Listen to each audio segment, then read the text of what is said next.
Hi friends, this is me Shubhrato from Shandilya astrology. आज मैं बात करने वाला हूं इस वीडियो में सैटर्न की यानी शनि की 7.5 को लेकर 3 सीक्रेट शेयर करूंगा और ये भी बात करूंगा कि वो कौन सा सिम्टम है, एकमात्र सिम्टम जो सिर्फ 7.5 में ही बहुत ज्यादा प्रबल तरीके से सामने आता है। ऑलराइट, तो सीधा चलते हैं चार्ट पे, लेकिन चार्ट से जाने से पहले again the same appeal, please support me by subscribe to this channel. Share करिए इस वीडियो को जितना भी हो सके अपने कम्युनिटी में, और कमेंट करना मत भूलिएगा प्लीज। कमेंट जो मैं टेक्निक और जो आपको मैं जो फॉर्मूलेज के बारे में बात कर रहा हूं, वो सारे के सारे फॉर्मूलेज आपको कैसे लगे, आपने चार्ट में बिठाया कि नहीं। शनि की 7.5 बहुत भयंकर होती है अपेरेंटली, ठीक है, ऐसे माना जाता है। और दूसरी बात, 7.5 लगने भी वाली है बहुत लोगों की। ऑब्वियसली सैटर्न जो है अप्रैल में चेंज करेंगे अपना स्थान, तो यहां पर 7.5 तो लगेगी, बहुत लोगों की लगेगी, बहुत लोगों की उतरेगी भी, बहुत लोग मिडिल में हो जाएंगे। ओके, क्योंकि जैसे एक्वेरियस में होंगे, जितने लोगों का जो नेटल चार्ट में मून अगर एक्वेरियस में है तो 7.5 के बिल्कुल बीचों बीच होंगे। हम इस वीडियो में देखेंगे 3 सीक्रेट्स, बिल्कुल रेयर, किसी ने नहीं बताया होगा, आपको कहीं नहीं मिलेगा। और अगर मिला हो तो प्लीज मेरे को शेयर करिएगा वो लिंक, और अगर नहीं है तो प्लीज कमेंट करिएगा और सब्सक्राइब कर लीजिएगा मेरा ये चैनल। मैं फेसबुक पे भी इसको शेयर करने वाला हूं। और फाइनली चार्ट में जाने से पहले, इस बार चार्ट नहीं करूंगा, इस बार व्हाइट बोर्ड में कुछ पॉइंट्स के बारे में डिस्कस करूंगा। और जाने से पहले उन लोगों के लिए जो ये मेरे पोस्ट पे कंप्लेंट करते थे या पोस्ट पे डिस्कस करते थे कि मैं मार्केटिंग गिमिक है, मैं अपना सब्सक्राइबर बढ़ाना चाहता हूं और ये करना चाहता हूं अपने यूट्यूब में। देखिए सीधी सी बात है भाई लोगों, दोस्तों, ठीक है, ठंड बहुत है। मैं जितनी बातें इस वीडियो में कहूंगा, अगर वो मैं लिखने बैठा तो शायद एक किताब लिख जाऊंगा। राइट, वो पॉसिबल नहीं है। फेसबुक के पोस्ट में इतनी सारे बातें लिखना वो प्रैक्टिकल पॉसिबल नहीं है। और यही practical possible is the key word जो कि शनि में होता है। वो सिम्टम आता है प्रैक्टिकल सिम्टम। यस, स्ट्रेस आता है, बहुत आप डार्क फील करते हो, बहुत सडन अप्स एंड डाउन्स होते हैं, कैरियर में प्रॉब्लम होता है वगैरह वगैरह, ये सारी चीजें हैं। लेकिन वो प्रैक्टिकल सिम्टम्स कौन सा होता है जो कि बहुत ज्यादा और शायद 7.5 में ही देखने को मिलता है। क्विकली चलते हैं व्हाइट बोर्ड पर।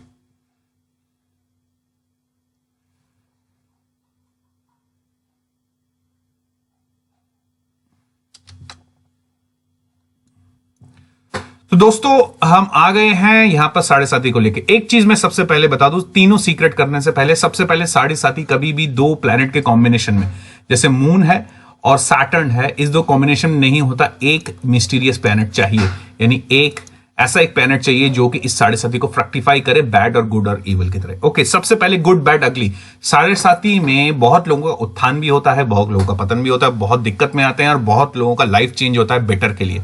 तो किन लोगों का लाइफ गुड है, किन लोगों का लाइफ बैड होने वाला है और किन लोगों का लाइफ अगली होने वाला है, ये सिंपल 3 प्लैनेट्स करेंगे आपको डिसाइड। मून सैटर्न तो है ही है, ये मैं छोड़ ही देता हूं, ब्रैकेट में रख रहा हूं। इसके साथ कम से कम 2 और प्लैनेट, इसको मैं 1 मानता हूं। ओके, 1। ओके, 2 और प्लैनेट्स की सख्त जरूरत है यहां पर। अगर गुड है तो केतु जुपिटर, ओके, बैड है तो सैटर्न एंड मार्स, और अगली है यानी 1, 2 और अगली है, ओके, अगली है तो सिंपल राहु।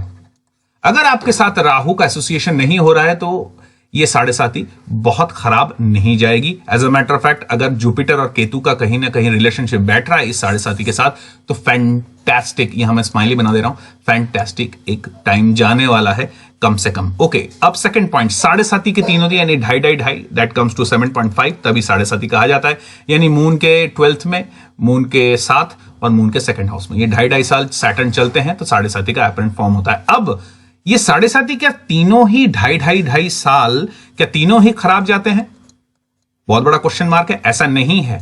अब जितने भी 7.5 से गुजर रहे हैं, आप प्लीज, वो लोग जो 7.5 से गुजरे हैं अभी अभी या गुजर रहे हैं, आप प्लीज कमेंट करके बताइएगा क्या वाकई में तीनों साल इतने खराब रहे हैं? नहीं, पॉसिबल नहीं है। सीधी सी बात है।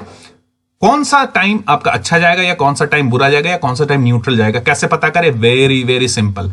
जब भी सैटर्न जिस भी हाउस पे एंटर हो रहे हैं, let's say this is house number 1 और सैटर्न यहां पर एंटर हुए हैं, देखिए हाउस लॉर्ड आपके नेटल में कहां प्लेस्ड है। अगर हाउस लॉर्ड अच्छी जगह प्लेस्ड है, फॉर एग्जांपल मूल त्रिकोणा में प्लेस्ड है, 11th हाउस में प्लेस्ड है, या अपने ही राशि में प्लेस्ड है, या किसी जुपिटर या चंद्रमा से या मरकरी से दृष्ट हैं, तो ये साल आपका ठीक जाएगा, यानी पहला 2.5 साल आपका ठीक जाएगा। उसके बाद आप देखिए कि दूसरा जो हाउस में है, ठीक है। हाउस लॉर्ड अब दूसरे हाउस में आएगा, यानी आपके चंद्रमा के साथ बैठेगा, your right bang on the middle of the Sade Sati. अब उसका हाउस लॉर्ड की स्थिति देखिए, ठीक है। यानी नक्षत्र हाउस लॉर्ड की स्थिति और नक्षत्र लॉर्ड की स्थिति भी हमें देखनी पड़ेगी। अगर नक्षत्र लॉर्ड की स्थिति खराब है, हाउस लॉर्ड की स्थिति सही है, तो माइनस की तरफ ही जाएगा, बट न्यूट्रल माइनस हम कह सकते हैं। नेक्स्ट मूवमेंट आता है जब साढ़े साथी उतर रही है, तब सीधा देखिए कि सैटर्न यानी थर्ड फेज में उस हाउस लॉर्ड की स्थिति और नक्षत्र लॉर्ड की स्थिति क्या है। तो second secret is house Lord and नक्षत्र लॉर्ड। ये दोनों का देखना बहुत जरूरी है जब भी सैटर्न आ रहे हैं साढ़े साथी लगाने के लिए। तो ये तीनों चीज देख लीजिएगा। अब पॉइंट में आते हैं, मेन सिम्टम, ऑलराइट, जिसके लिए आप वेट कर रहे थे, जिसके लिए मैंने ये पोस्ट डाला था। Point number 3। पॉइंट नंबर 3 क्या है? Very simple. ओके, देखिए साढ़े साथी का मतलब है सैटर्न प्लस मून, ऑलराइट, कहानी खत्म। सैटर्न प्लस मून, और अगर बैड जाने वाला है तो राहु, ऑलराइट। अब ये तीनों को जरा डिकोड कर लेते हैं। Saturn is Karma, moon is travel, Rahu is completely obliteration, या जिसको हम कहते हैं कंफ्यूजन। यानी सबसे पहला सिम्टम, ओके दोस्तों ध्यान से सुनिए, अब सिम्टम क्या रहेगा? Symptom is unnecessary, I hope my spelling are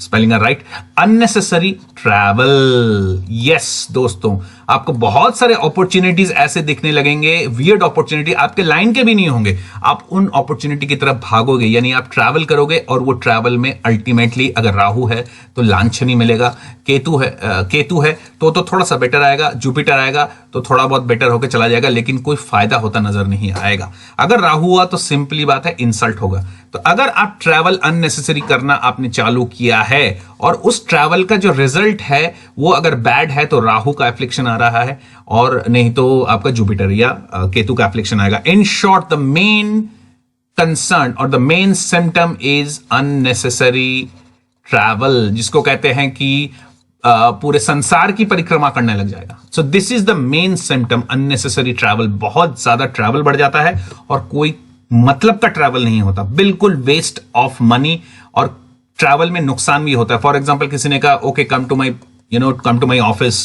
somewhere in another state and I will pay for the खर्चा and I will pay all the train tickets and और फ्लाइट टिकट्स, लेकिन वो इतना जल्दी नहीं निकलता, और निकलता भी है तो माइनस में चला जाता है या तो खाई जाता है। तो अगर ये जो ट्रैवल है और ऊपर से नौकरी भी नहीं मिलती तो वो होता भी नहीं है, फ्रक्टिफाई नहीं होता। Unnecessary travel, this is the main thing that happens. Okay दोस्तों, तो ये सिम्टम बहुत एपरेंट सिम्टम है। प्लीज कमेंट करके बताइएगा जो ये इस चीज से भुगत रहे हैं या भुगत चुके हैं, राइट, जरूर बताइएगा, क्योंकि this is the main symptom of Shani साढ़े साथी, unnecessary travel. So that's all I wanted to say. Thanks a ton for listening to this video. ज्यादा लंबा नहीं है, थैंक्सफुली 8 मिनट का है। सारे फॉर्मूलेस को, सारे टेक्निक्स को अपने चार्ट में लगा कर देखिए and see how it is happening. याद रखिएगा, Rahu bad, Jupiter good, Ketu neutral, Mars terrible. Okay, साढ़े साथी में मार्स आ गया तो बहुत सावधानी रखिए, सुसाइडियल टेंडेंसी भी हो सकता है, आपके साथ एक्सीडेंट वगैरह भी हो सकता है। Okay, this is the 3 secrets of साढ़े साथी, कहीं नहीं मिलेगा। Remember, you only heard from Shandil Astrology. All right. Bye-bye. Jai Babe, Jai Guru, Jai Bhairav.